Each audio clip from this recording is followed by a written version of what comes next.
Sa dengue fast lane, mabilis na susuriin ng isang taong pinaghihinalaan na may dengue. Dito rin mas mabilis na maisasagawa ang mga test kung ang isang pasyente ba ay kinakailangan na ma-admit sa ospital upang mas maobserbahan pa. Kung ang isang tao ay may lagnat, pantal, nakararanas ng pagsusuka, pagdurugo ng ilong o gilagid, pananakit ng tiyan, maging kung maoobserbahang may dugo sa dumi, alin sa mga sintomas na ito ay maaaring magpunta agad sa dengue fast lane upang matingnan. All hospitals are required to activate their dengue fast lanes following a department memorandum 0075. Very important yan. Inisyo ko yan noong March 10.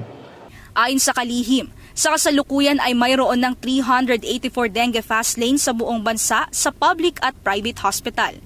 Ilan din sa nabisita na ng ahensya ang Bataan General Hospital, Tondo Medical Center, Region 2 Trauma and Medical Center, San Lazaro Hospital, Las Piñas General Hospital, Cotabato Regional Medical Center, Corazon Locsin Monte Libano Memorial Regional Hospital, Amang Rodriguez Memorial Medical Center. Samantala, sa pinakahuling datos ng Department of Health, nakapagtala ng 11,507 ng kaso ng dengue sa buong Metro Manila. Ito po ay 211% increase compared po dun sa nakaraan taon. So napakataas po talaga at tama naman po yung datos na mas marami po ang mga kaso sa mga bata natin, sa pediatric age group natin.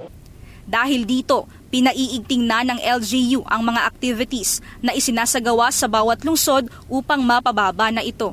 Tayo yung unang bansa sa buong Southeast Asia na nagkaroon ng dengue epidemic way back in 1954. And up to today, tayo ang isa sa pinakamataas ang dengue cases dito sa Southeast Asia. So, we need to do more.